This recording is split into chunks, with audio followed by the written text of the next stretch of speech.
Meeting's being recorded. No shit. No shit. I gotta mute it before I say those things.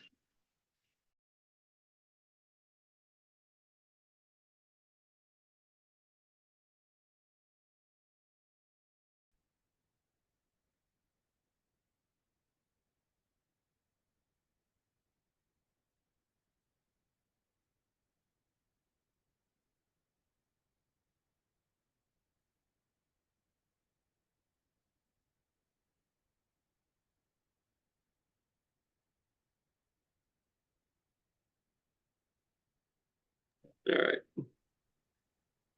So I want to go over the purchase contract, but then the other thing that took place in the last 5 days, there have been additional pronouncements by CAR in regards to leasing activity. So I wanted to broach that with you today, as there is no specific mechanism when you're submitting a lease offer. What do? Right? There's no offer page. There's nothing like that when you're submitting a purchase contract. So that's still a dilemma. Nothing has been decided at this point in time, but the guidelines for leasing are different than for sales. So there is no cap in regards to what you can earn on a lease. Whereas if you have a buyer representation agreement signed by a buyer, you cannot earn anything more than what's on that representation agreement, no matter who's paying the commissions. Whereas in a lease, that's not true. If you look at the lease listing agreement, it talks about how much the listing agent is going to earn. On the lease listing agreement, it does not in any way talk about any compensation that would be offered to a cooperating broker. However, in a month-to-month or lease rental agreement, there's language in there that allows brokers to cooperate. So it's a big difference. Then also, if you're submitting an offer on a lease and there is no such offer agreement, typically we're just submitting information in regards to the tenant, correct? So the first thing we should be doing, we should be having a tenant representation or broker compensation agreement signed. That's the first thing you should be doing with any tenant that you're representing. This is the same thing that applies to tenant representation. In addition to buyer representation, you must have a representation agreement signed to show the property. However, with the tenant representation broker commission form, it does not cap you, and you can't find the language in here. It doesn't cap you in regards to how much you can earn. So you could have a tenant representation agreement signed saying, Mr. Tenant, you're going to pay me 3%. You can also, before the tenant signs a lease agreement, you can have a lease rental commission agreement signed or submitted to the listing agent and or rental property owner, formerly known as landlord, talking about how much compensation you want the landlord to pay. Now, any compensation that the landlord pays will be used to offset any commission that the tenant owes their agent. However, there's no cap. So I can say I want a tenant representation agreement signed with my tenant. I'm going to earn 3%. And then I submit this lease rental commission agreement before my tenant signs a lease, and I want the landlord to pay 4%. Well, that's great. The tenant's not going to have to pay me anything because they only owe me 3%. They're entitled to a credit because the landlord's paying a portion of that, but I can earn 4%. I am not capped based upon the lease rental tenant commission representation agreement. So another difference also is on the purchase contract, the buyer is asking the seller to pay the commission, and on a lease, the agent is asking for the commission, correct? Or is it the same? Well, it is. Let's look at it. We are asking the landlord to pay that, as a matter of fact. The tenant is going to be making the same request. So this is a request from the tenant? This is a request from the tenant. In addition to that, we can actually, if we want to, in a lease transaction, based upon guidance from CAR, we can actually ask for compensation from the listing agent. Now, there is no mechanism in ZIP forms, just as we had before we had a cooperating broker commission form, or we had compensation offered on the MLS. So we were assured of earning that compensation. There can be negotiations between a tenant, the cooperating broker and the listing agent in a lease, in which the listing agent can actually pay the tenant's broker's compensation. So there's different methods in which an agent that's representing a tenant can be paid. They can be paid by both the tenant, they can be paid by the listing agent, and they can be paid by the property owner. And there's no cap in regards to how much you can earn. So it's interesting. The settlement does not in any way cap the amount of compensation a cooperating broker can earn for tenant representation. So it's far different, as a matter of fact. Now, when you're submitting before, you would like to think at this point in time, it's something we need to suggest, there should be some type of an offer form for a lease. Because right now there is no offer form. That's really what we need. And that way we can attach the request that the property owner pay the cooperating broker's commission. That doesn't exist at this point in time. But what I think we'll do, we're going to use the former CVC, the cooperating broker commission form. We're going to modify that. And I think in regards to lease activity, if you're representing a tenant, I think we should probably give consideration to submitting that to the listing agent. If the listing agent is going to offer compensation, that way we can obligate the listing agent. There's a contractual obligation. We can use also the lease rental commission agreement between the tenant and the landlord to request the landlord to pay the tenant's commission also. And that way the tenant's not coming out of pocket. So those are different mechanisms, I think, that are all coming out. And I just want to point this out because I know you're thinking, okay, this isn't necessarily clear. But in the very last paragraph, CAR is unsure what practices will become most common in arranging for leases, rentals, and stands at the ready to create or modify forms to enable agents to be paid for performing valuable services to tenants. So this has happened so quickly.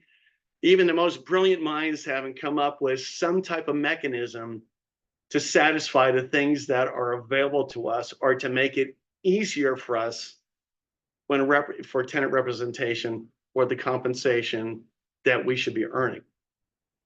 So I think it's just a discussion as we go along here in terms of maybe what we're going to do when representing tenants and or representing landlords.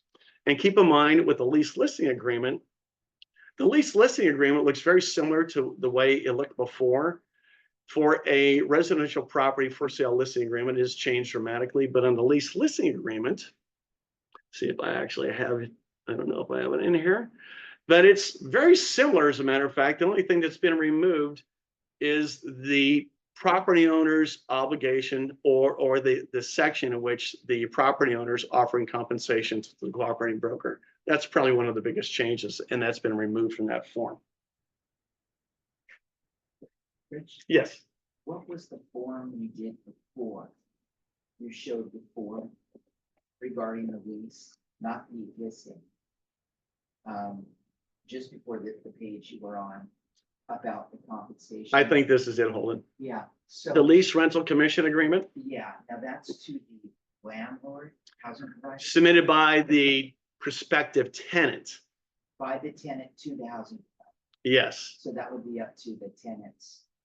You're going to, what you would say to a prospective tenant, you're going to sign a representation agreement with me. And you're going to pay me, you're obligated to pay 3%, but we're going to ask the landlord to pay that commission. And before you sign a rental agreement, I'm going to submit this form on your behalf. You're negotiating on my behalf, and I don't know if I use this terminology, to have the landlord pay the commission that I'm entitled to. And any commission that the landlord pays, you get a direct credit for that.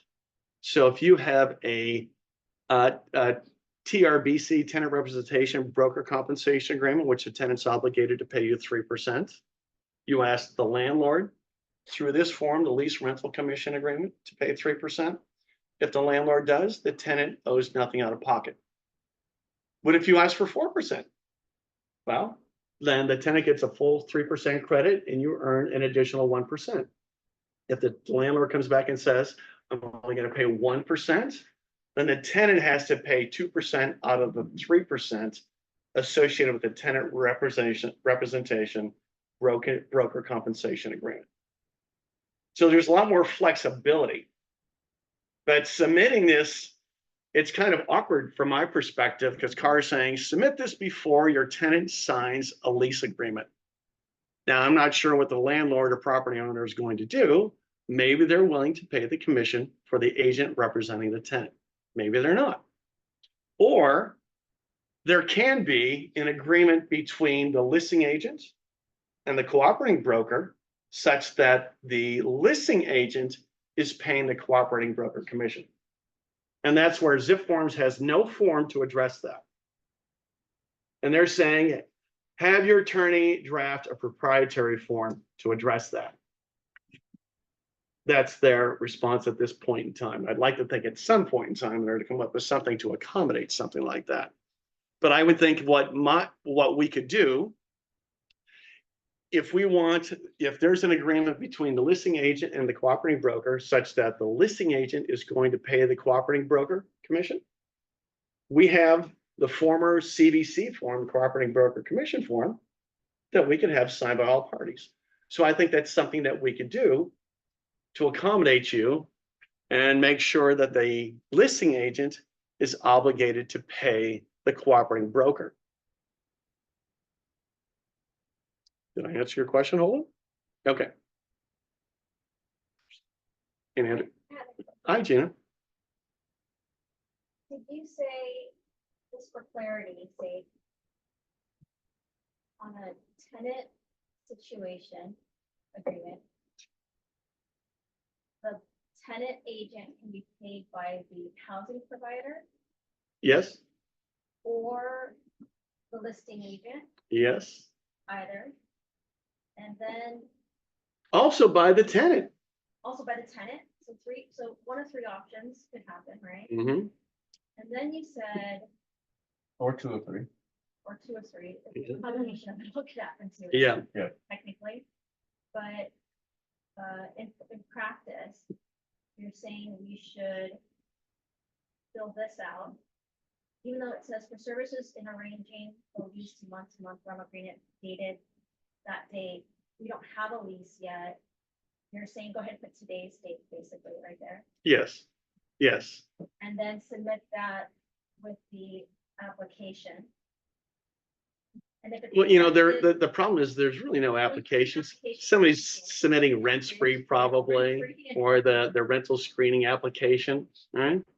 Okay, so I'll navigate through that. Then my next question is, if you're representing the landlord, the housing provider, sorry, the new term, and on the lease listing agreement, the first section that discusses commission Mhm. is under compensation, 0.3, B1.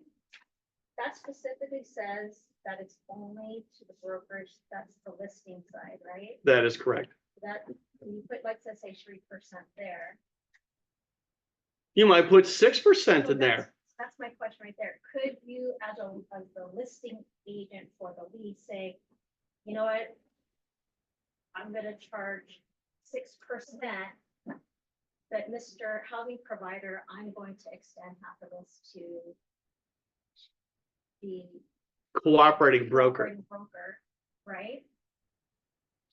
Now, there isn't anything that would make you do that, but you could do that. Yes, you can. You can do that. Can do that.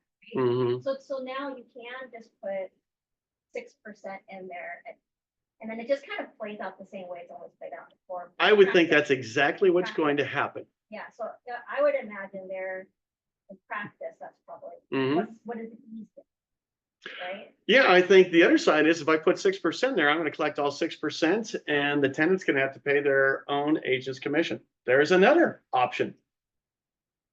Doesn't cost the landlord any more money. Exactly, and that's what I mean by there's nothing binding that makes the listing agent pay a portion of that to the tenant. Correct, because the contractual offer of compensation that was on the MLS is no longer there for sale properties or for lease listings. And that specific line item specifically says does not include compensation if any to a broker representing the tenant. Correct. So the agent representing the housing provider could, it doesn't have to. Correct. And then what if we wanted to, if the listing agent wanted to obligate themselves to pay the cooperating broker, well, there's going to have to be some type of an addendum to that lease listing contract in which they are obligating themselves to pay the commission up to a certain amount to the cooperating broker. So that's an option that is available, actually, based upon the settlement and based upon CAR's guidance at this point in time. So far different than a purchase transaction. Yes. Rich, but I had a question, Richard. like, I know there's a lot of differences in the purchase and the lease transactions, but it's the same thing involved. The ultimately, the buyer is paying the commission. Yes. With all the other things you're saying, you can break it down to really that with the lease and with the purchase agreement for a sale. In a sense, yeah, it can. Buyer can pay the commission, or it can come out of the initial deposit and maybe the first month's rent. So theoretically, out of the rental property owner's compensation for the money they're collecting. So there's two ways of doing it. As a matter of fact, the lease rental commission agreement provides the authority for me as the cooperating broker representing the tenant, to instruct the tenant to pay out of the money that the landlord is due up front, my commissions. So if the landlord is looking for $5,000 up front, that's a combination of security deposit and first month's rent. This agreement, if the landlord signs it, gives me the permission or opportunity to tell my tenant, okay, out of that $5,000, you need to pay me $2,500, and the balance is going to be paid to the rental property owner. So we're not chasing the landlord for the money. And most of our agents already do that. As before, it was rather simplistic. Before, there was a contractual offer of compensation on the MLS. So if the listing agent didn't pay us, we had a good venue to recover the money. We could file an arbitration complaint against them through the Board of Realtors, and most likely you're just going to prevail.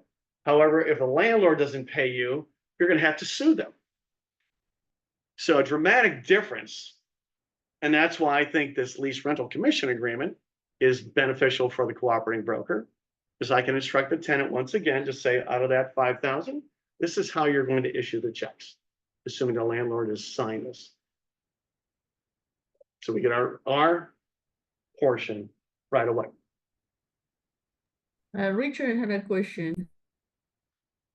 Your turn now. Yeah. Go ahead, Carranza.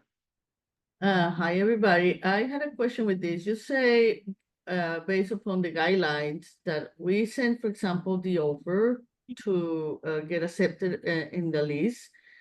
And in between the acceptance, we have to send, in between the acceptance and you write the listing agreement, the tenant agreement, we have to send this lease rental commission agreement in between. So what about if you send it and then the landlord says, oh, no, I don't want to do it. I'm going to pick another one that is not asking me for money. Okay, so what she's saying is, okay, we've submitted our application, we've submitted the lease rental commission agreement to the landlord. Our tenant has not signed a lease yet, and the landlord responds and saying, I am not going to pay the cooperating broker commission. Then you have to have a discussion with your tenant saying, okay, the landlord's not paying it, you're obligated to pay me. It's going to be that simple. You have to pay me because the landlord is refusing to pay the commission that I'm entitled to. If you really want this house, If you want this house, you're going to have to pay that amount of money. And Carmenza, I see that happening. I would think that landlords are probably going to say, if they have a property that so many people want, I am not going to pay the cooperating broker's commission. Okay, thank you. That's sad.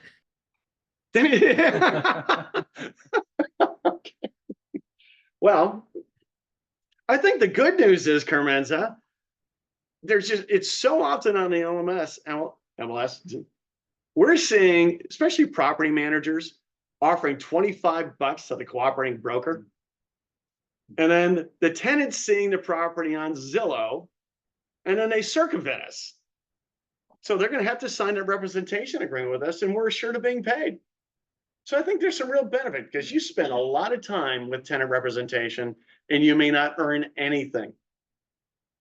So there's some good things about that, right? Everybody should have, they must have a tenant representation agreement signed before you start showing properties. How much is that fine again? That fine is $2,500, and then as of January 1st, that's going to be a violation of California law. So if you show property without one of these signed, $2,500 fine. It's $2,500, and if you don't have a representation agreement signed, and thank you for emphasizing that, you're not going to be paid anyways. So why would anybody do that? But it seems to be happening, Gina, right? Do you have your hand up, or are you just waving at me? Okay. Nothing to your thoughts. No, I am done, I think. Back to the lease listing agreement. Uh-huh. If you use, if you go to, I'm just wondering if you fill it out this way, if it's correct. If you do under 3.3 compensation, again, point B, compensation to broker, and then just put the lease listing side commission in that section. And then you go to page 2 under point D, like I know in that part under additional compensation that you can write, oh, an additional 3% if I also represent the buyer. For a non-represented buyer or tenant, right? Yeah, yeah. But can you also use that section for the buyer's agent commission? No, You can't, no. because you can't. You didn't write No, it. so she's asking because just as on the for sale listing agreement, on the lease listing agreement, there's a block that says for a tenant and or buyer that's not represented, will the seller or landlord pay an additional commission to me as a listing agent if I work with an unrepresented tenant or buyer? So that's not anything that you can use to offer compensation to cooperating broker. So no, cannot do that. Okay, I just got a text message from a buyer. Uh-huh. I have a listing right now. So the buyer just sent me a text message. This is what he said. He said, oh, I have an agent I'm working with, but she is busy. So I wanted you to show me the property.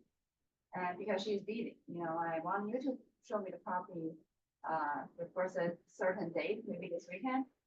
And I replied the text message. This is what I said. I said, do you guys have a signed representation agreement with your agent? And then she said, she doesn't have. She doesn't. She doesn't have. And then I said, so the new law is you have before showing, you have to have that agreement signed with your agent. Or if you want me to show you the property, you have to sign agreement with me so I can show you the property. And it means like I'm gonna help you to buy a property in the future. That is the correct thing to say, right? Yes, it is the correct thing to say. So in that case, she's claiming she's working with an agent. She does not have a representation agreement signed. So what you can do, you can just have the PSRA, the property showing something agreement just for that one property in which she's obligating herself to pay you the commission, and showing the property meets the obligation if it's non-exclusive representation. So you can have exclusive representation, you're entitled to commission no matter what. Non-exclusive, you have to meet a test. What did I do? Did I give a CMA? Did I actually show the property? So I wouldn't show that property unless they at least sign the property showing agreement. I really like that Yeah, idea. You know yeah, why? and Because yeah. Sorry, because the buyer, some buyers not really serious, you just want to check out the property. Yeah, Now we can see how serious they are, because before showing, you have to sign agreement with whatever agent. yes, we don't know if that person's telling the truth. Are they really working with somebody? Did you ask who? You obviously just got the message, so right? She said it's her friend. Her friend even doesn't want to show the property. Want me to show the property without anything. Knows that the client's not that serious, right? Isn't gonna waste their time. But then they're not smart enough to get an exclusive representation agreement signed for all the things that this person's doing. So yeah, it's very interesting, isn't it? They don't have an agreement signed. Yeah. I'm sorry, what was that? They're lying. Yeah. I like it, because we can really like to see who is the very serious buyers. Yes, you can. We don't need You to take can. time. And then you ask them, in this case, if they claim they're working with an agent and they sign that agreement with you and you told them, okay, you could be obligating yourself to pay 2 commissions. You signed this agreement with me. Excuse me, how about those that they just want you to email them whatever is available there? So we can approach them that way too, we cannot. Well, you can, but if you, let's assume you have a non-exclusive buyer representation broker compensation agreement signed, and a non-exclusive. Just by putting them in the client gateway, you are not entitled to any commission. If they find a property because you've introduced the client gateway to them and they saw something there. So what is the best way to approach them? I think it's going to be 2 things. Personally, I would want an exclusive buyer representation broker compensation agreement signed. It's only a 90-day maximum commitment. And no matter what, they can cancel within 30 days written notice. That's what I would want. So just you telling them all of that? Once you have an exclusive agreement signed, no matter what you do or don't do, you're entitled to commission during the period of time that that representation agreement is effective. So you'd be talking about that 90 days. Well, let's say on day 1, they submit a cancellation to you because they don't like you. Then on day 31, if they buy a different property, unless you give them a list of the properties you've actually shown them, then they have no obligation to pay you anything. If you didn't show them any properties and that time frame has expired after they submitted their cancellation to you, they're no longer obligated. So the time frame of 30 days is nothing, realistically. So the 30 days is from the time that you sign it, or it could become any time. Well, they have to within that submit a 90 written days. notice of termination Okay, so for exclusive. from the time that they are signing the Uh-huh. 30 days after that, doesn't matter when the. Correct, is yeah. Within that 90 days, Yeah. right? I think so it's 30 days after they email you that they want to cancel. They wanna That's when it cancel. expires. Not Oh. from That's when it you sign the expires. contract. Okay. My misunderstanding, sorry. So yeah, if on day 1, they don't like you, they signed a representation agreement with the exclusive, and they submit a cancellation to you, they're still contractually obligated to you for the next 30 days. Mhm. Okay, so I understand that in this listing, you have to write for those that they don't have 2.5 and 2.5, for instance, right? Could you repeat that for me? The commission Mhm. should, like for those that they don't have any agents represented. I see. So, okay, so if you're the listing agent and you have a listing contract and you said, okay, I'm gonna be paid 2.5% by you, seller. And if the buyer or tenant is unrepresented and I work with them, I'm gonna be paid an additional 2.5%. You could do that. I think that, in regards, so there's different ways in that listing contract. You can ask to be paid by the seller and or rental property owner for listing the property. You can also, in a different area, say, if the tenant or buyer is unrepresented and I do all the work, then you, Mr. Seller, or you, Mr. Landlord, are going to owe me an additional 2.5%. I think that's a tough sell. I think what I would do, instead of asking them to pay me additional money for an unrepresented buyer or tenant, I wouldn't even address that at that point in time. Because if a tenant or buyer wants to make an offer, then I would have them sign a representation agreement. And I would be asking the seller and or landlord to pay the buyer's agents or tenant's agent's commission.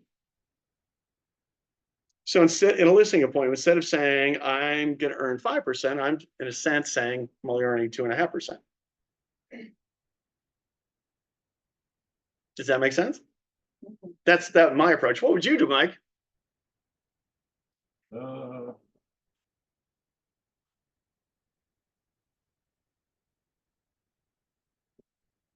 Yeah, I do the agreement and then, because you're gonna find out within 30 days anyway. But yeah, when you go into listing appointments now, are you asking, because you just have taken some listings recently, are you asking, are you putting in the section which is talks about if the buyer or tenant is unrepresented, are you adding additional commission in for that? No, You're not. Okay. but here's the thing I would do with the leases is, I'd ask them, hey, what's your plans for the future? And if they say, well, we're looking to rent for maybe a year to buy something. Then I would explain to them, well, listen, the way the rules work, you have to pay me for this lease, but I'll use me as your agent later. Mhm. I'll reimburse you. And then hopefully I can talk Get the that- seller into paying commission later. Yeah, yeah. By the way, yeah. Because the assumption is they like you already, representing you on the lease, you do a good Mhm. job, continue that relationship and. Yeah. Does that help, Brian? Yeah, but I have another Okay. question. For instance, I had a lady that she called me and she said that I want you, Roya, to sell me anything that you think is off the market.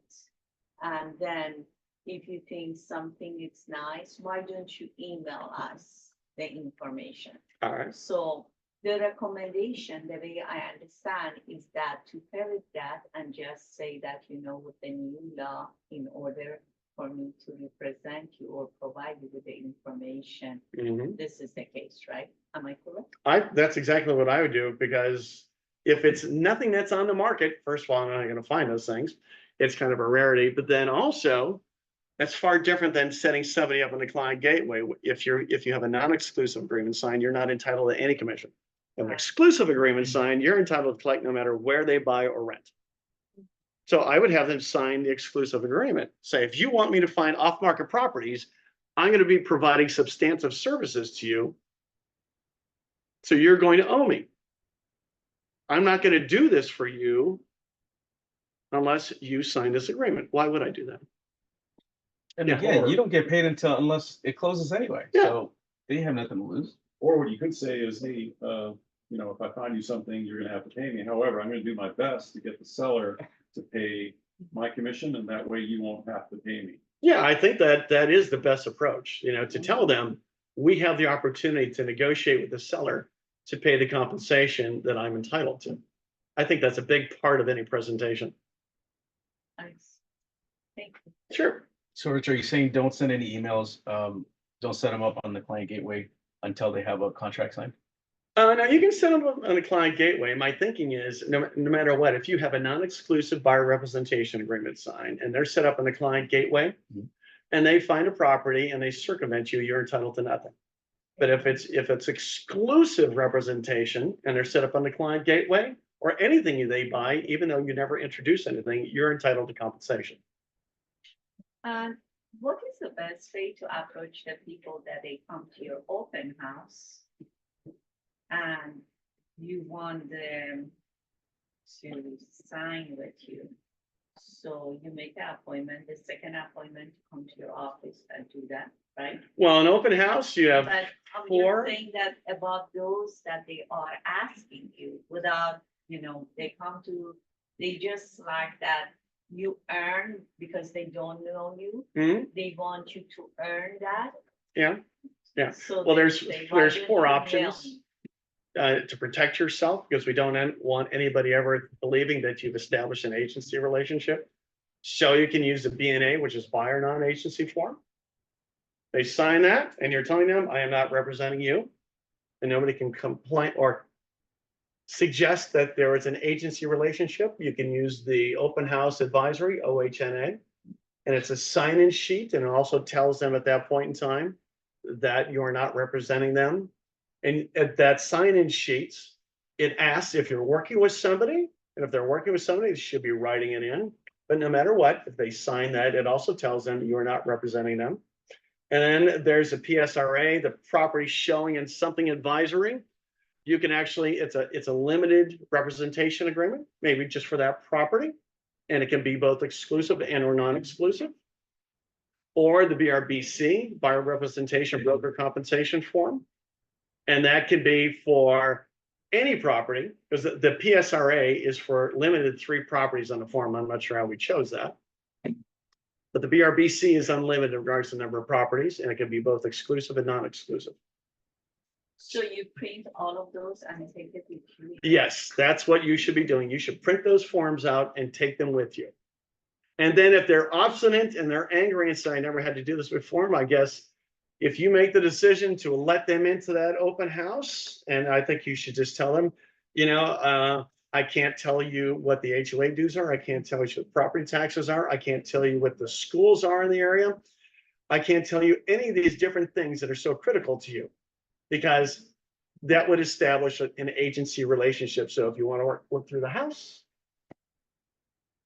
So I think you're going to probably run into so many different types of personalities. I think you have to make a judgment call at that point in time instead of really making people angry. Is that done? So you are still able to allow them to come to that? You can. Just don't, you just tell them, this is what I can't do for you. If you want to walk through the house, I can't answer any questions for you. Okay, so they can come, but I shouldn't say anything. because I think they you should tell didn't- them what you can't tell them.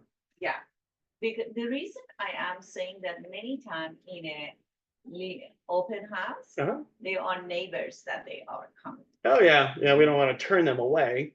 Yeah. Yeah, so that's why it's still ask them about one of those forms. right? Yes, I would ask them to sign one of those forms, Even if they, so we are just check. no matter what.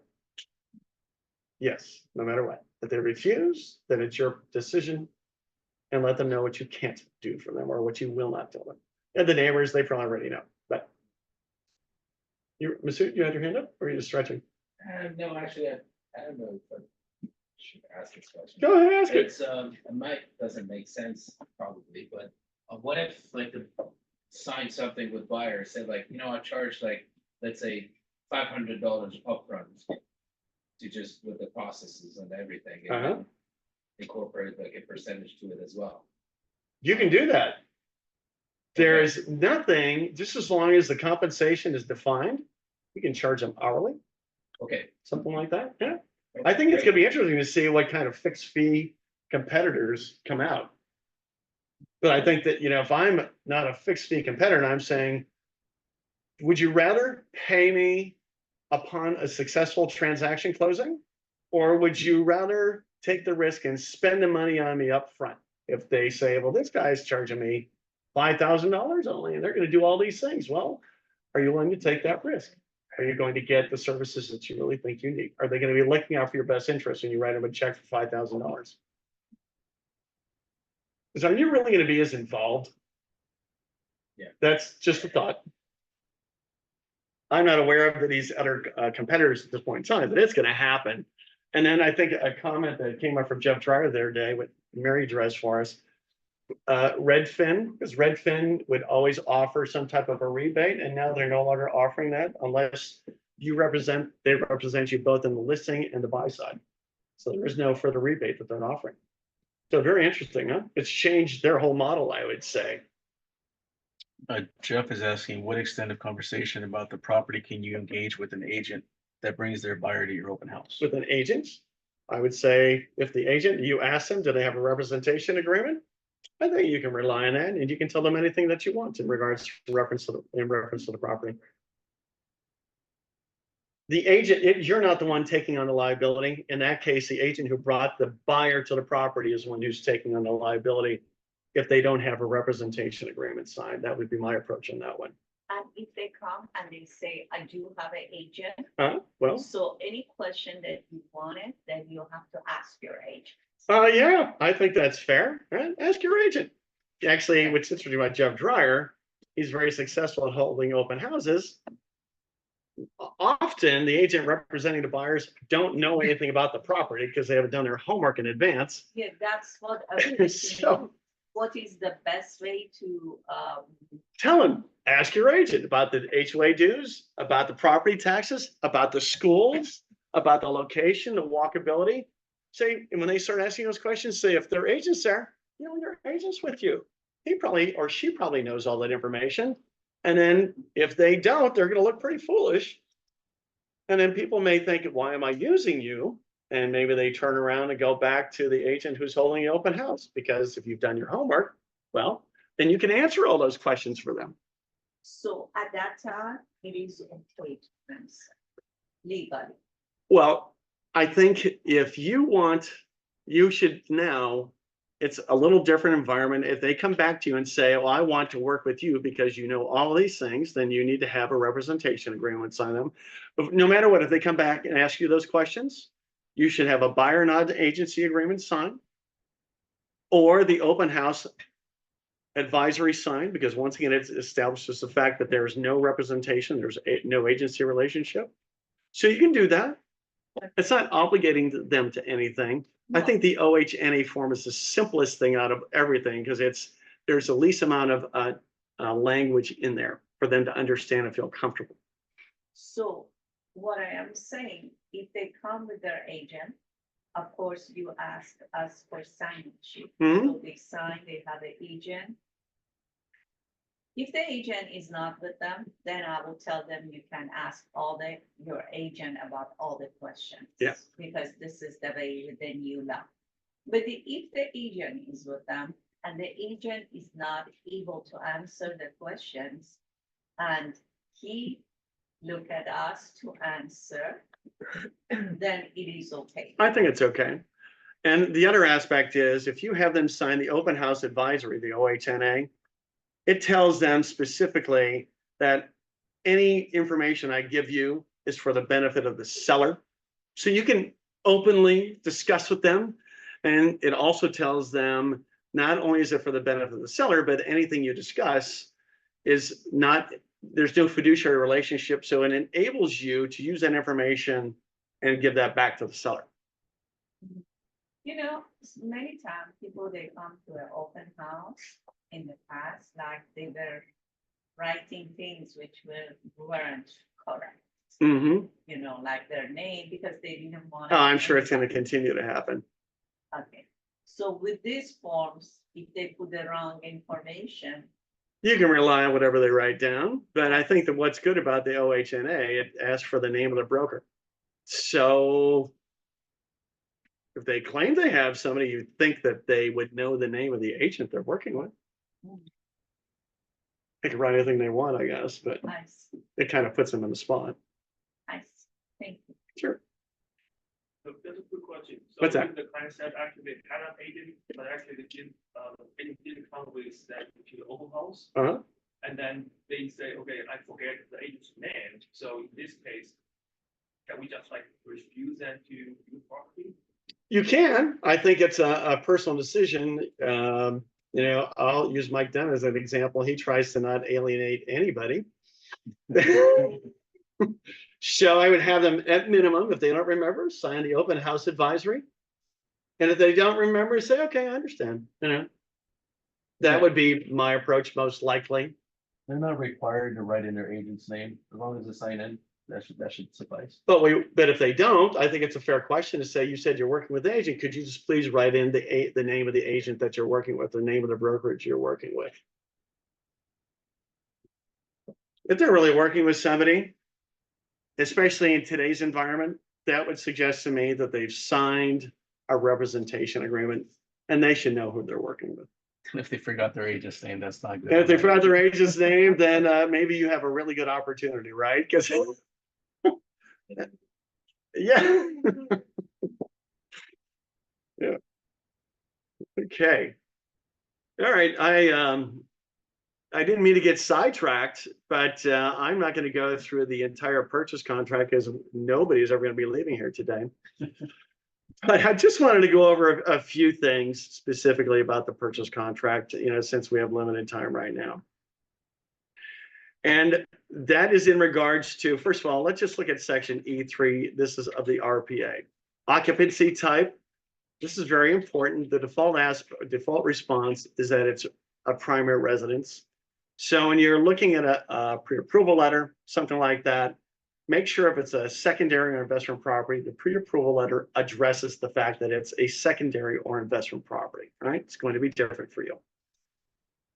And then Section G1, seller credit, if any, to buyer. So often now we're seeing that the buyers are requesting a credit. However, that credit is a fixed amount. If you notice under terms and conditions, it says percentage number above is for calculation purposes and it's not a contractual term. So if I put in, if the offer is $1 million and I put in $10,000, that's 1%.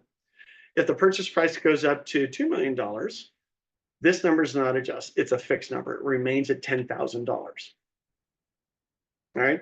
The percentage is for calculation purposes only. And yes, But it doesn't specifically set a purchase price. it does. Yes, but if you look at the bracketed area, percentage number above is for calculation purposes and is not a contractual term. Yeah. So So use we this can- as a. Can I use this as a commission? You can use that as you could, right? You can, right? But yes, you can, right? So if there is a credit that the seller is willing to pay on behalf of the buyer, then that can be used to cover the buyer's obligation to pay the buyer's agent's commissions. So yes, they can. That's exactly how it can be structured. So it can be either or, like 10,000 or 1%. No, Or I no. can put 2%. no, you, as a matter of fact, you can't even type in the percentage. You can only type in the dollar amount. Oh, okay. So you cannot put in the percentage. I just want you to think that if the purchase price goes up, that the credit is going to go up, because it's not. It's going to be a fixed amount. You would actually have to address that in a counteroffer. So, where it says seller credit to be applied to closing costs or other, if it goes towards the commission, I would put buyer's agent commission there. You could, but when I get down to section G3, here would be my recommendation. Oh, I If, see. yeah, because right now, the way underwriting guidelines have been structured, there's always a limit in regards to what the closing cost credit can be. It can't be more than 3 to 6%. However, if under G3, seller agrees to pay the obligation of buyer to compensate buyer's broker under a separate agreement, that does not fall under the cap for the closing cost credit or credit that can be issued in favor of the buyer. So it's outside of that. And that's why I would try to structure it that way, because what happens so often, there's going to be a maximum credit that the lender is going to allow in favor of the buyer. And that could be a combination of things. It can be a credit issued by the seller. It could be a credit issued by the buyer's agent. So we could cap that out possibly. But if the seller's paying the buyer's, the cooperating broker's commission, it is not affecting the cap that the lender will allow. So that's why you might give consideration to how you structure that. Now, it's not too often we see it capping out, but I have witnessed it where it's capping out. Is there a percentage where it caps out, or does it 3 to vary? 6% based upon the loan to value. Sarah had sent me a schedule before showing me what based upon the loan to value. So that the lower the loan to value, the greater the amount of a closing cost credit that the lender will allow. So if I'm putting 50% down, I can probably get a credit up to 6% issued by the seller and or my agent, and it's not going to affect anything. So So can you just? Repeat again. repeat that. No, I didn't get it. just give it some example. All right, an example. So it's a $1 million purchase, and the lender says, I'm not entitled to more. I can't get a closing cost credit or any credits from the seller or from the agent exceeding 3%. So that would be $30,000, right? Because I'm very generous, or maybe foolish, between myself and the seller, the credits that everybody agreed to is $50,000. The lender's going to say it's capped at 30, right? So out of that $50,000, the seller is actually willing to pay $25,000, but it's really going to cover my commissions as cooperating broker. So the better way to structure would be to say the closing cost credit would be $25,000.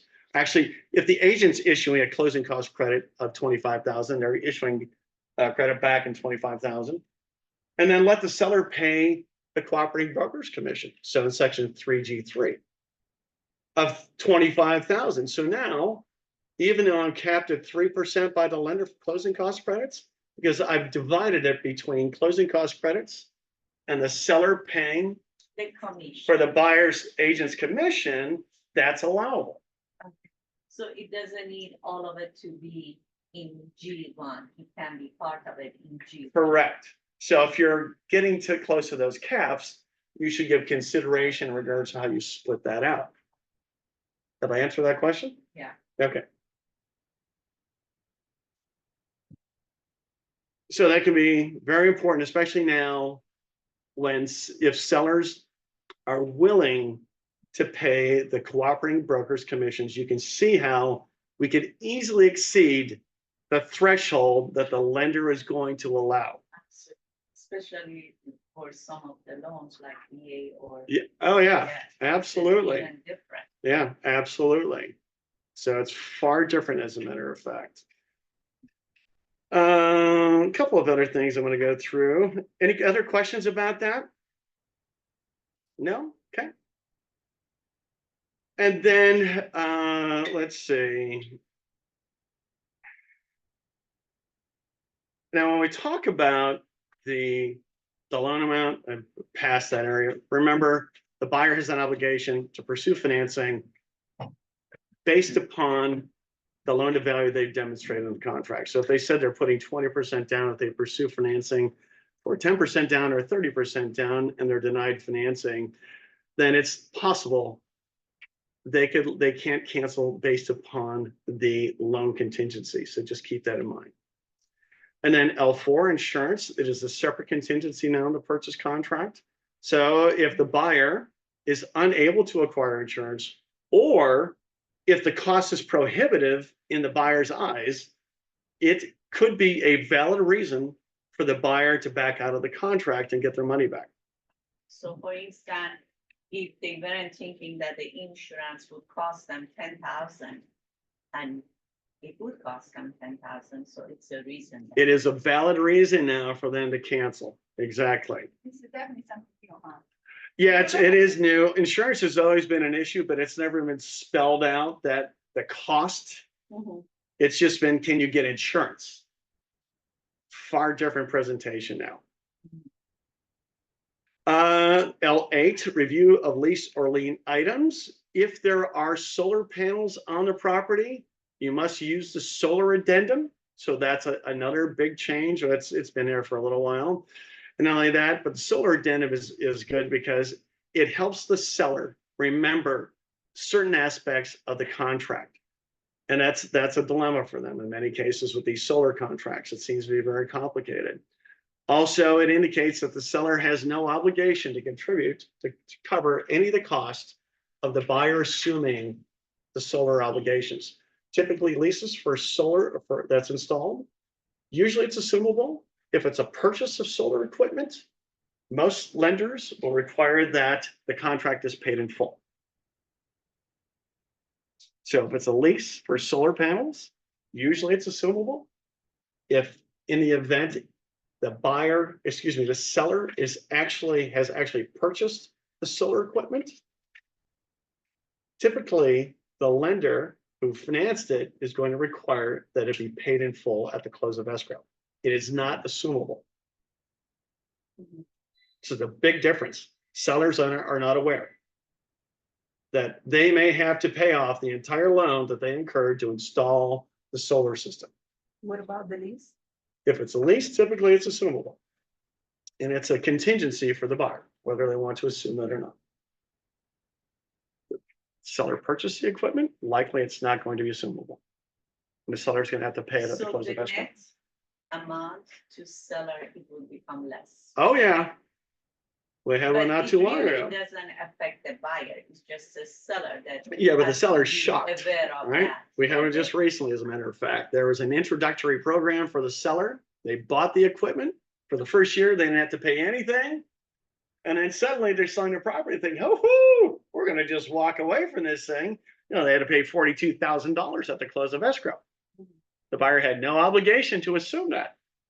Wow. Yeah, big surprise, huh? Same thing with the lease. Now, the lease typically is assumable. If the buyer doesn't want to get into the lease, They have no obligation. They can cancel based upon that. and then the seller's obligated to pay off the remainder of the lease. No, the seller has no obligation to contribute financially. No, So the transaction will just fail. okay. If the buyer's unwilling to assume the lease and the seller has no obligation to pay off the lease, then the transaction is probably going to fail. The seller can make a decision that they're willing to give the buyer credit. And this is also true with refinance. Yes, unless the lender makes a mistake. We witnessed that at one time, or actually, and also for PACE loans also, because that's something that's on a property tax bill. That is not going to be something that's going to be assumable. So if somebody gets a PACE loan for energy efficiency improvements upon the sale of that property, they're going to have to pay that off. That is also like a solar. Yes, you can use that for windows, for solar, things like that. So you should be looking at the property tax bill. It's not so common around here. I would say I've noticed that in Riverside County, people have obtained these PACE loans to finance energy efficiency improvements. They're very expensive. I would never suggest anybody do that, but people do, right? And then, what was that? Question about this, for the new constructions. Isn't it mandatory, became mandatory to have a solar system on a new build? Yeah. Throughout California? Or Yes. Yeah. I It think is. was LA, it's still like expanded to Orange County, or no, it's still just. I thought it was all of California for new housing. That's my impression.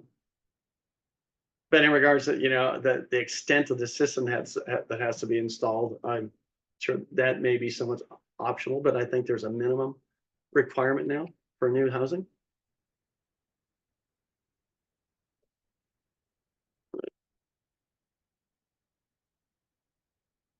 Let's see, just a few other things to go over before we end this. So I'm going to be jumping around here as a matter of fact.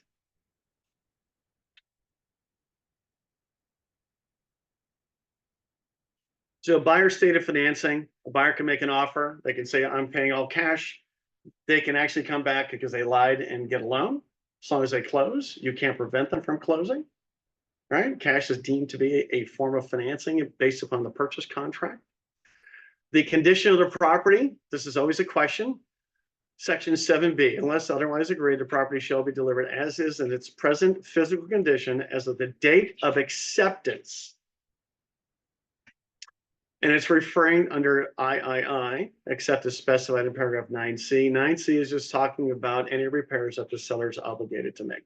So, as is, doesn't mean that the seller has any less obligation to disclose any deficiencies in the property.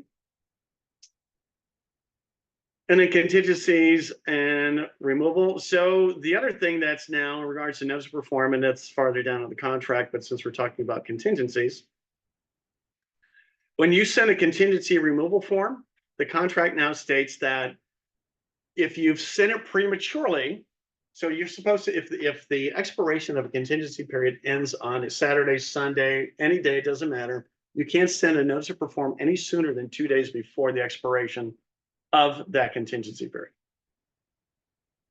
However, sometimes we see people putting in contingency removal for investigations, things like that, of 7 days, but maybe the loan contingency is still 17 days. So if I send out a notice of perform on day 7, just because I'm a nice person, for all of the contingencies, but the loan contingency is a 21-day time frame, the notice of perform is valid for all those contingencies that are applicable at that point in time. It's not valid for the loan. You would have to resubmit a notice of perform for the loan. So if somebody starts questioning and says, oh, well, your notice of perform is defective because you included the loan contingency, because I still have another 14 days, it still applies to the remaining contingencies in which they're supposed to remove during the initial 7 days. What was that? I'm sorry. That's okay. Can we send notice of perform Saturday? Yes, you can.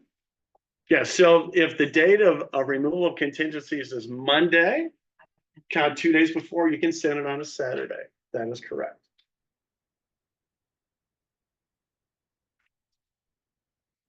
And then a couple of other things it talks about, we're supposed to be providing reports and things like that to a seller when we're representing a buyer. And for the appraisal, you have no obligation to present the appraisal, give them a copy of the appraisal. But the exceptions are for FHA and VA loans. You're entitled as the seller and or listing agent to get a copy of the appraisal if it's a VA or FHA loan. Traditional conventional financing, there's no obligation. And then Or if they're gonna cancel based on the appraisal. that they're gonna, if anyone's gonna cancel based on the appraisal, the contract specifically addresses that. Thank you. So you have to provide the appraisal if you're canceling based upon the appraisal contingency. And then if you're going to, in the appraisals, always talk about square footage. If you're gonna cancel because the square footage varies dramatically from what your expectations were, it was shown on the MLS. If you were to cancel, it's not based upon the appraisal. That's part of the investigation contingency. So that's why we have to put it on a, that we don't accept the responsibility Accept responsibility. for a square feet. Some agents, they do. Oh, yeah, the square footage disclosure. Well, I think it's a good idea to use that. I think they're just trying to say, this is the information we have, just so you're aware. And maybe there's a discrepancy between what the seller's reporting and what the assessor's reporting. So it's better to have. Yeah, I think it is. She's, I think she's referring to the MLS, on the MLS where agents write in, on the agent remarks that agent and brokerage and seller are not responsible for, you know, whatever, any information provided and do your own investigations. I don't know if that really does anything to protect yourself from a lawsuit. Yeah. It doesn't matter whatever you put it. It doesn't matter, remember. And that's something else, and that's a good point to bring up as a matter of fact, because remember, anything that's put on the MLS, if it's false, then it's not just a violation, but it's a civil code violation, section 1088. So it's this severity is there if you're putting information down there that's not accurate. So what do? We have to take a listing contract, we fill out the MLS, we should have our seller sign those MLS printouts because it's their representation of the information that they provided us. So what we should be doing, right? Sellers always believe their house is bigger or they use these different things. And then we're just about done here, guys. Rich, what would be considered new or newer? Newer? Sorry, it's, I know. It's I don't know. correct, but when describing New something. sounds like I just bought it yesterday. Newer in the last 2 years, I guess, huh? I guess. This the other one. Sorry, balconies, exterior stairways, and other elevated elements. So now, if there is a property with 3 or more units, and there's an elevated deck or patio, there's now another disclosure that's required. And every 6 years, the property owner has to have the property inspected to be sure that it's complying. So that disclosure now is the wooden balconies and stairs addendum. So until January 1st of next year, you can fill this out, say I haven't had it inspected, but after that, property owners are going to be required to have these properties inspected and have 3 or more units with a balcony. If it has 1 balcony, you're going to have it inspected every 6 years. And if there's a deficiency, you're going to have to correct the deficiency in those balconies or that balcony before you sell the property. So the properties containing 3 or more units, it's not that it's like a high rise. No, it could be just right, a triplex. It doesn't have, one unit could be up. Yeah, okay. So they have Fourplex. to have it every, I have a 4-plex. 3 are on ground level and 1 is up, and there's a balcony. So it's going to have to be inspected. James, I see you laughing. Oh, no, I'm not laughing. Is an ADU considered unit? Does it have a balcony? I would say no, it is not a separate alienable unit. So that's the answer to that. No, is it? And you mentioned. it I'm has- just, you always argue with me, James. What are you saying, Ryan? How often should be Every 6 years. every 6? Yes. Yeah. Who's the balcony inspector? I don't know. I was wondering myself. I think that's a good question because I have no idea who the balcony inspector is. And by home, so that's the answer. But when people, they are up selling, so the appraisal would look at the market. Anyway, right? The appraiser? They might. They Or might the start ins- doing that Or now. the inspector. In what now? Or an inspector? Well, I don't know if it's, first of all, inspectors for the most part aren't licensed. So they have to have a license in order. I would say that a balcony inspector probably has to have some type of license, to give an authoritative review of the balcony, whether or not it's effective or not. And this is in effect. They have to be, there you go. Licensed engineer, we switch it to our condo complex, have to be a licensed engineer. But you can't let like a chemical inspector do it, like you said, they have to have a license. You need a licensed engineer to inspect the above. I see, thank you. Well, there we go. We know who the balcony inspectors are now. A licensed engineer, so that just means more money. And this is effective now. Effective now. And as of January 1st, and because right now you can say I haven't had it inspected through the end of the year, but you need to give the disclosure that it's never been inspected. Beginning January 1st, they're going to have it inspected before you sell the property. If it's in an HOA, doesn't the HOA have a balcony Good. inspector? And that's an exclusion. Good point, Gina. I forgot to mention that. I like that. That's great. So we don't have to be worried about it if it has a HOA. Correct, correct. The only time that actually they check is when they want to sell the property, I'm guessing. Yes. So you don't have to do it. You have to correct or have it inspected before you sell the property beginning January 1st. Steve, So what was the cost on that? $14,000, how much? 14,000 for 71 each one. Not, some have balconies and some didn't, so it's hard to say exactly how many per balcony. That was just the inspection. We have to also have it repaired, too, the ones that don't pass. And that's because you got a group discount, but for one unit, who knows what it's gonna be, right? $100 again. Here's the only, we're just about done. So one other thing, if we're going to be asking the seller to pay the commissions, and this is simply for a sale, the SPBB, seller payment of buyer's broker's commissions or buyer's broker's compensation must be attached. And then section 1A, and it can say seller agrees to pay buyer's broker so much of the purchase price. But the maximum obligation the seller is going to have in any transaction will be the amount that's on the buyer representation agreement. Gina had a very good question. I've got a response for it. Gina said, so what if we ask the seller to pay 3%? Can I issue a credit back to my buyer during the escrow? And the answer I was given was yes. So we can do that. You can also, what if you have a buyer representation of 3%? Seller agrees to pay 2%.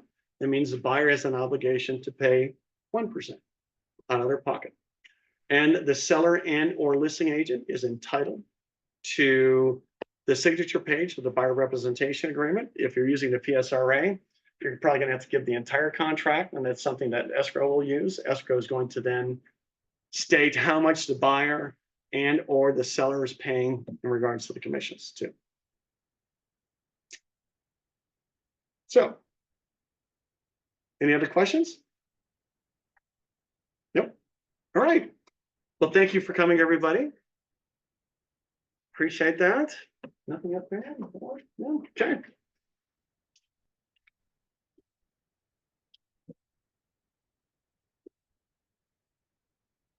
Share.